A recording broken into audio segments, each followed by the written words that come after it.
this morning, my talk is entitled, What I Learned from a Spiritual Master.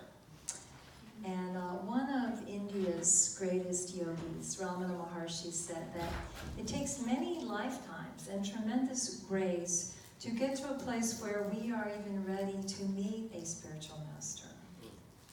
Many lifetimes and tremendous grace. To get to where we are ripe for that, where we would recognize the grace, where we would recognize the value, and where we would be receptive to the teachings. There may be a Jesus right here in this room. There may be a master right here in this room. And are we receptive? Are we open? Are we able to receive the teachings and the grace? So I want to take a moment right now and have us just feel a sense of gratitude for the grace that is in our lives. And just take a moment to really acknowledge the grace that's in our lives and the grace that brought us here today. And the grace that is such a blessing to know there's something more in life. There is something more than just this worldly pursuit of getting and doing. It's grace to even know that, you know? A lot of people don't know that. A lot of people haven't realized that yet. And it's grace that we've had spiritual guidance. I know that you have all had multiple spiritual teachers. And we've had spiritual teachers through books. We've had a lot of grace in our lives. It's an amazing grace that we are here today and that we are here for the purpose of spiritual awakening. To me, that is tremendous grace. So take a moment and just feel the grace, and feel some gratitude for the grace in your life. I know when I think about the grace in my life, and I've been thinking about it lately, I've been thinking about it a lot in the last week writing this talk, I just get overwhelmed. I mean, I have tears. Like, I don't know how I got so lucky. You know, I don't know how I could be so blessed when I think of my life and the amazing grace in my life. And granted, that you know, there's hard times, there's challenges, no doubt. These last 7 months, they haven't been easy. Anybody else? Yeah. But when I think of when I look at the whole picture and I do that life review, I just feel such amazing grace. And I don't know what I did to deserve it, but I'm incredibly grateful. That's how I feel. Just overwhelmed with gratitude. I feel that so often. That's so important to feel. So, you know, some of you know, my spiritual journey. For some reason, I was guided to meet Michael Singer when I was 15 years old, and Michael Singer introduced me to my first yogi, Amrit Desai from India, when I was 17. And then I met Muktananda when I was 19, another very powerful yogi from India, had his darshan at 19. And then I feel like what happened was I got riper and riper to meet the most important spiritual teacher in my life, who I met when I was 32. And I've talked about her before, but she goes by the short name of Amma, which means mother. There are many Ammas, you know, it's confusing. Everybody named Amma, people come and say, oh, I saw Amma. I was like, well, yeah, but Amma means mother. There's a lot of mothers. It's the Indian name for mother. But Amma, the hugging saint, her formal name is Mata Amrita Nandamayi. Say that 3 times fast. 3 times fast. Mata Amrita Nandamayi is a mouthful, but it means mother of immortal bliss. Mother of immortal bliss. And so I met Amma in 1992. And I met her about a year after I'd had a really powerful spiritual awakening. I've talked about that. But I had the experience of samadhi, and I was gone to the separate self. I was gone to the personal self. I had no identification for a while with thoughts or with body or with form. I felt formless being that included all form. I felt like the ocean, and all forms were within me. And it was a state of silence, and it was a state of immense love, and it lasted a while. But I would vacillate between feeling that union I mean, utter bliss, like bliss I had never known, and silence, I had no idea there was silence like that. I would vacillate between feeling that and then feeling unbearable longing for that, when I wasn't feeling it. Hence songs like that. Let me live for thee, let me be free from selfish misery, nothing else matters.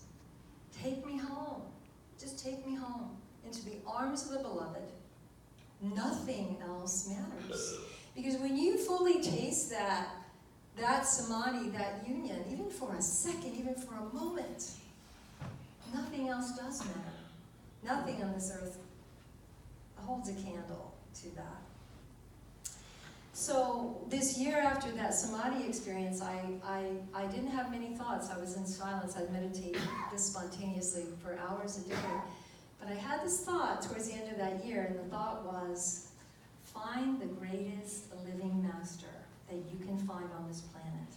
Find the greatest spiritual master that you can find on this planet. That was my guidance. So it's like, well, where? You know, I don't know. I guess India's a good place to begin. You know, I found a book. I found a book in a bookstore that said answers. Answers. I like that. Answers. It was about Mother Meera. And I think I've talked a little bit on Mother's Day about Mother Meera. So I went to meet Mother Meera because I like the answers. And she was in Germany, and it was very powerful in her presence. It was all silence, and it was incredibly powerful. And in her presence, I would cry because I would feel so much Shakti. Shakti, spiritual energy. That's what Shakti is. But I felt like Mother Meera sent me onward to who I was really supposed to meet, the most important spiritual teacher, and that was to Alma. And so I met Alma. I saw her in 1992, but I didn't go up for her hug till the next year. I was like, I'm not sure I'm ready for that hug. And I brought a picture. This is one of my favorite pictures of her. This is her after she's been giving hugs for about 22 hours. Little hairs start to come out and fall out, and you know, she gets this beautiful, blissful, tired, kind of satisfied look. She's just a powerhouse of pure love, pure unconditional love. So, by grace, I found out, and I do believe that she is one of the greatest souls on the planet right now. And I say that from watching her very closely for 27 years of touring with her, all over the world, all over India. And I say that because I have a greater understanding of what Jesus must have been like to be with, being with Alma. You know, I would have no idea, but I really do think I have a greater understanding of what it must have been like to be around Jesus. So I want to tell you a little bit about Alma. And her name, as I said, means Mother of Immortal Bliss. And she was very unusual as a child, as a little girl. She was praying and meditating all the time. And she would take things from the house to give to poor people. This got her in a lot of trouble. She would take her mother's bangles and give them to poor homeless people. She would take food and give to the hungry. And she got some beatings for that. She actually wasn't treated very well as a little girl. And her family, actually, her parents thought she was kind of crazy because she was always singing to God. She was always singing and chanting and praying to God. She had to be in that bhava, they call it, in that divine mood. And, you know, she basically had to be feeling the energy of God. She had to be feeling one with God's presence every moment in every experience. That's all that mattered to her as a young girl. And so by the time she got to be a teen, all these people were around her and flocking around her, and so an ashram grew up. And at 17, she was hugging people. She started hugging people at 17 to console them. People would lie in her arms and they would cry and they would share her, you know, their troubles. And she would transmit powerful spiritual energy. So she just started hugging people, and then it just became what she did, her way of transmitting spiritual energy and support and consoling. And so she often will sit 22 hours and hug people. I've seen her do it many times.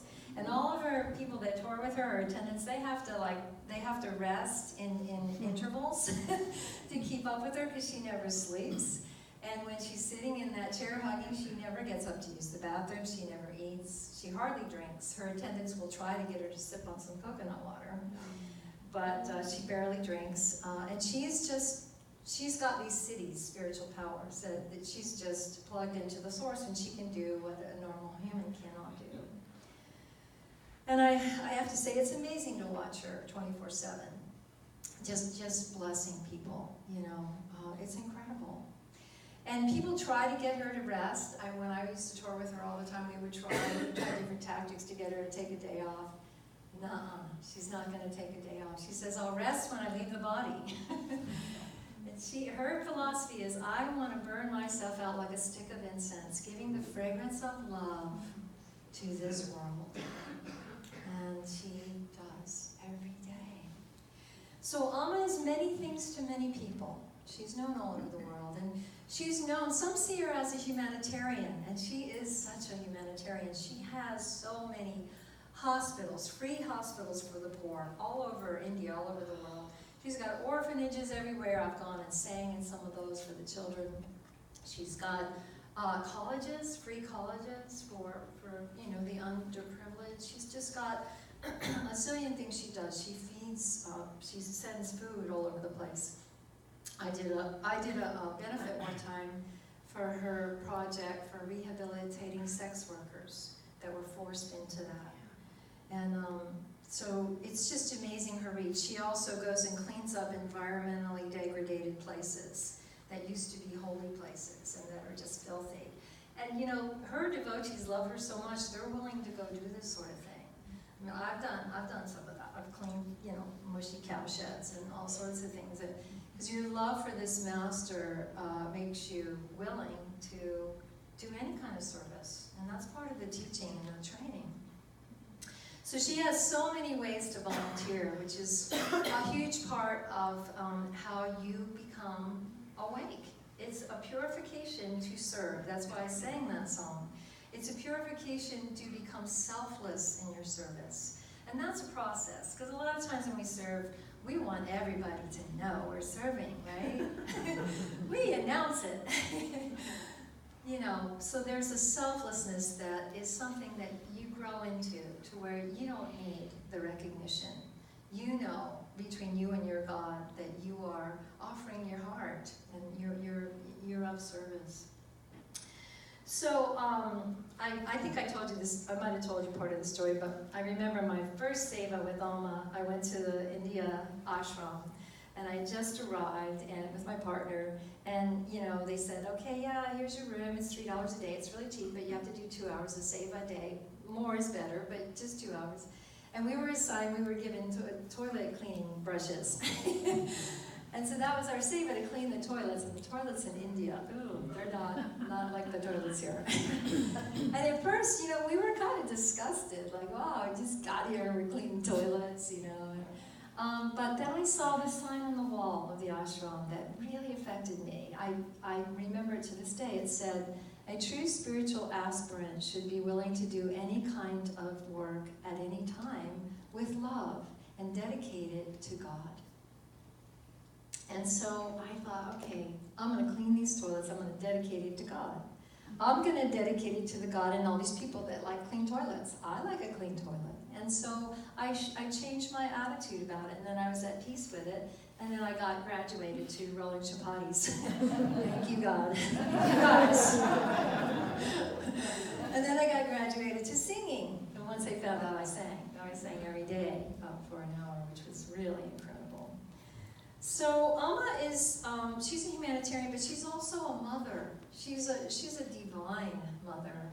She is a mother. She is a mother to so many. I have laid in her arms so many times when my dad died, and just so many times I've laid in her arms, and she rubs my back, and she takes tissue and she wipes my eyes, and of course I'm not the only one, I'm just one of millions, but when you're in her arms you feel so very loved. It's tremendous. It's tremendous love. I remember this experience in India. We had heard there was an earthquake in a nearby state, the state of Gujarat. We were in the state of Kerala. And all these people died in this earthquake, and they were buried. And so this group came from Gujarat to see Alma, and we were having darshan out in the yard of the ashram.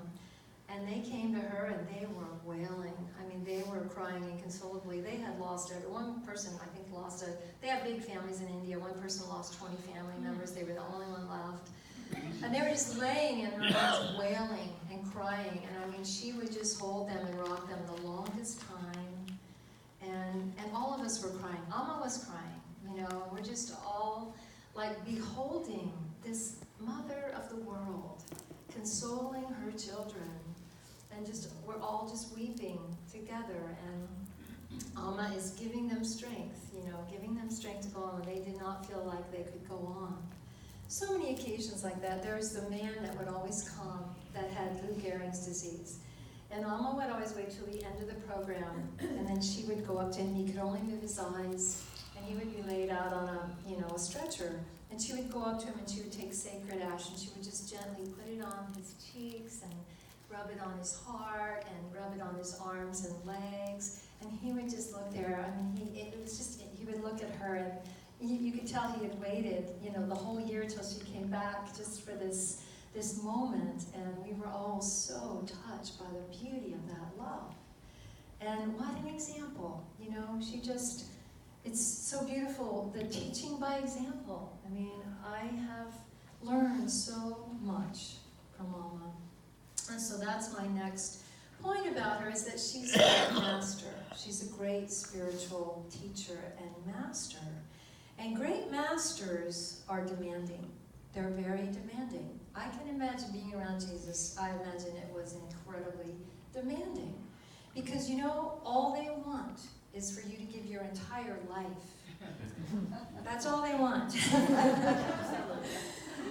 They just want you to give your entire life to your spiritual awakening. You know, for them, nothing else matters. That's what they're here for. And they want you to realize that that's what you're here for.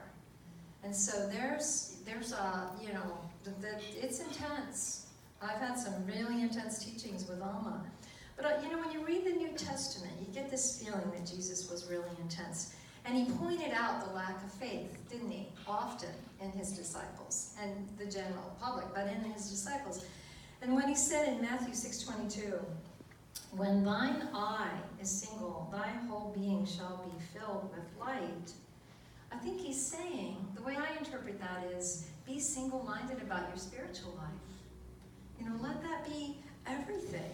Not just Sundays, not just Sunday service, not just that half hour on your meditation cushion, but let it be your whole life focus, what your whole life is about. So what did I learn from the spiritual master? It was really amazing trying to put this into a 25-minute talk. I realized I could talk on this for a year, and I realized that I do. I realized it really informs everything. You know, she is a part of me, and all the teachings are a part of me now. And I'm so grateful. And that's how we honor our spiritual teachers, by embodying their teachings. But I want to tell you about something in particular that was really special about being around Alma. And that is, this is what I learned from her that no one else could teach me. And that is what it is to sing to God. What it is to sing, really sing to God with devotion. There's a way to pour spiritual potency into singing our prayers. There's a way that we can express our longing and our love for the divine that brings a flood of spiritual energy, that brings a flood of light, that brings, I know you feel it. I mean, we did it today. But there's a way to really use this devotional singing as a spiritual practice that enlightens us. And Alma, she leads singing every day. I was so delighted when I met her. I said, oh, what a perfect teacher for me, a singing spiritual teacher. She sings an hour and a half every day, every single day. She's done it for 40 years. Thank you, Patty. I could get through this talk without crying. And you know, when Alma sings, it's for God alone. It's for God alone. Every single word, every note is a call to the divine. And if you sit close to her, you see her crying. She cries when she sings. And I mean, she shows us how to pray. She shows us how to pray, how to sing to God. She's already feeling union, but it's a teaching. Everything's a teaching with the great master. Nothing's wasted. Everything's a teaching. And you know, I've said it before, but you know, the teaching is if we take one step towards the divine, towards spirit, towards God, the divine takes 10 steps towards us. And singing our hearts out, especially if there's tears involved, that's a lot of steps towards the divine.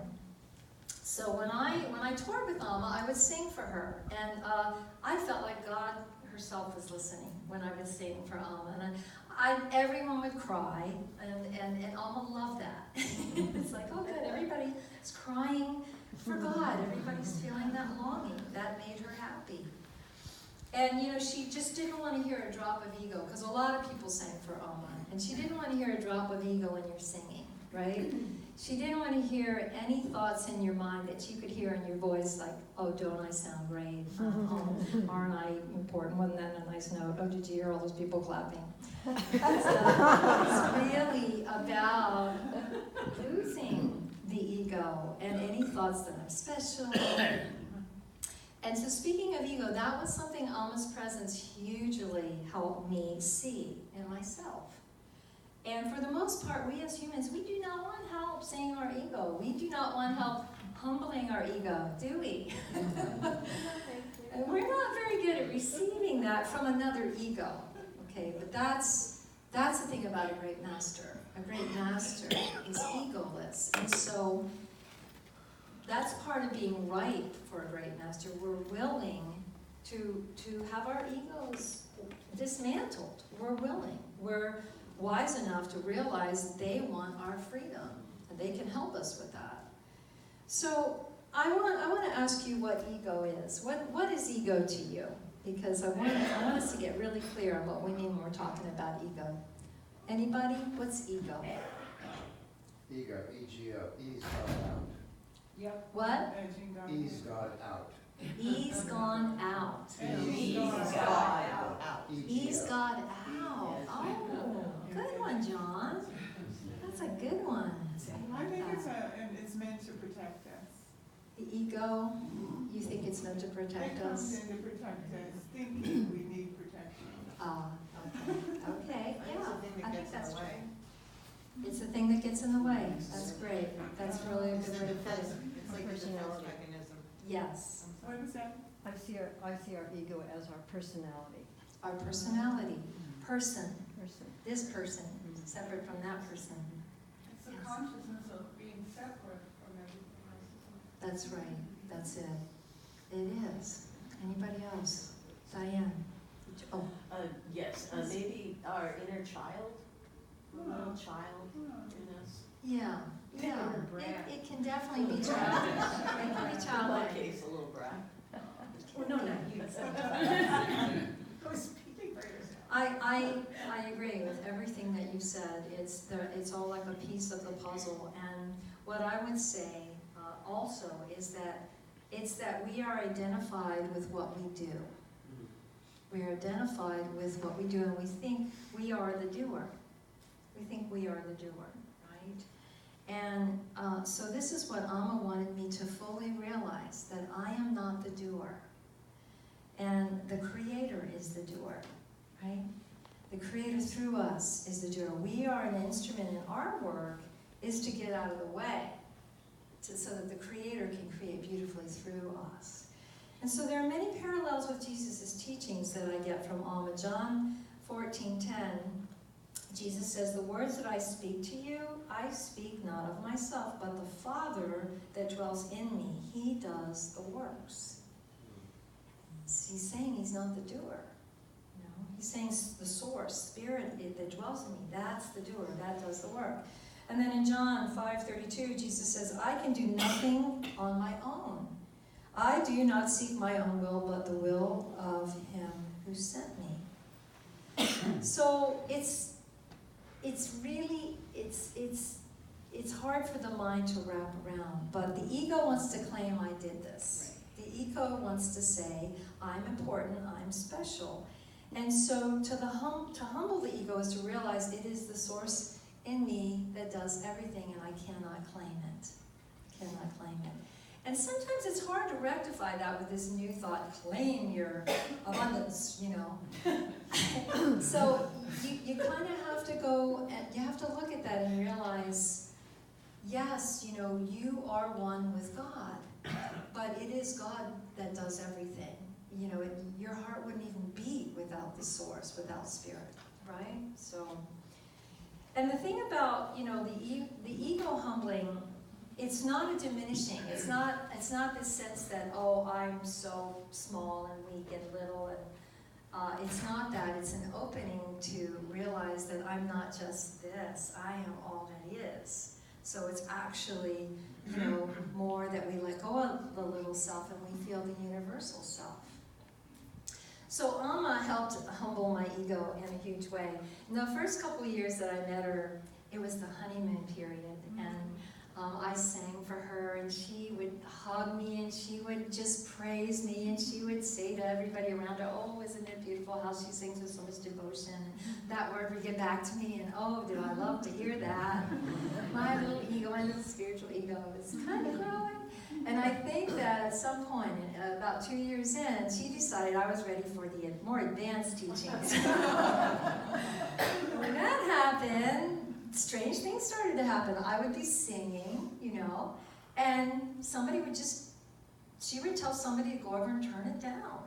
And so right in the middle of the song, the volume would go down. I did not like that. My ego did not like that.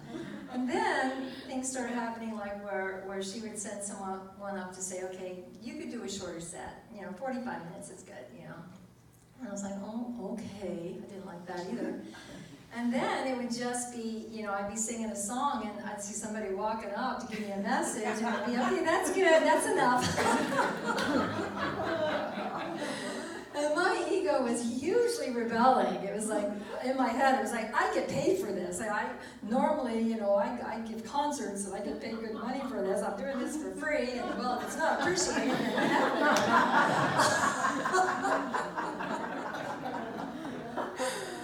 Oh, man. So, wow, I went through a lot. And I come to find out that all the swamis get put through this. It wasn't just me, so I felt a little better about that. And, you know, all the close disciples around her go through this training and this kind of ego, you know, crushing experience. Finally, you know, it got to be where, you know, when someone would come up and turn it down or tell me to stop, I got to this place where I was detached and I really felt, I got it. I finally got the teaching, and the teaching was, you are to be of service. It is not about you. It is about God. You are to be of service here. And if it's not wanted or if it's not needed for any reason, don't be attached. Just be at peace and let go. And as soon as I got that, it stopped. The turning down stopped, and the asking me to stop stopped. And now, you know, that was 20-some years ago, and now, of course, she's over the moon when I sing. But that was a really important training for me. It was really important teaching to not be about myself and to realize what it is to truly be about service. Okay? Yeah. So, there's so much more I could share about Amma. But the last thing I want to say today is that the one thing that has been so incredible to witness in her is her humility. She's so incredibly humble. It's so beautiful to watch her humility. I mean, she, gosh, you know, she's revered all over the world. The president of India loves her. That's her teacher, his teacher. The UN, they love her there. They revere her as one of the greatest spiritual teachers on the planet also. But, you know, she just lives in India. She just lives in this little tiny apartment that's got a concrete floor on a little single cot. And, you know, she hardly sleeps, but when she sleeps, she's just on a single cot. And she moves millions of dollars. I mean, people donate to her organization, and she just, you know, uses it to bless people all over the world. So, you know, she really lives Jesus' teaching. I came not to be served, but to serve. I came not to be served, but to serve. And I just invite you, just take that in, let that be your mantra today. Because if there were more of us that lived this, I came not to be served, but to serve, this world would turn around, this world would be a whole different world. And I think about Alma, the thing she detests the most is selfishness. But the thing she loves the most is people that love and serve one another. That's what she loves to see. And so all the great spiritual masters teach by example. I recently realized that minister is a Latin word. It's from a Latin word, servant. And I realized that I am the servant of the spiritual awakening of us all here. I am the servant here of love. I am the servant here of truth. I am the servant of that. I want to be a good servant of that. And so we honor our teachers. We are good disciples when we embody their teachings, when we live to serve others, when we make our spiritual life most important. So let's be willing to humble our ego and realize that of ourselves we do nothing. And let us spend our every waking moment cultivating the experience of union with the divine, singing and praying and breathing and walking and serving others all as a prayer. Let us make our life, our whole life, a prayer of gratitude to the divine. I hope that this has inspired you, that this has spiritually uplifted you. If so, Amma would be happy with me. And I want to say one more thing that's so amazing about giving this talk today. Tomorrow, I'm going to see Amma. She's in the Bay Area. She has an ashram in the Bay Area, and she's there for 5 days this week. And I'm taking Carolyn. And Patty's going to come. I invite you all to come. There's a program, a free program, tomorrow, Monday, morning and night, there's a program, and Tuesday, morning and night, there's a program, Wednesday through Friday, there's a retreat. So I invite you to check her out, or look at her website, alma.org, AMMA.org. It's really amazing to meet her and be with her. So thank you. Hope you enjoyed this talk on Alma. God bless.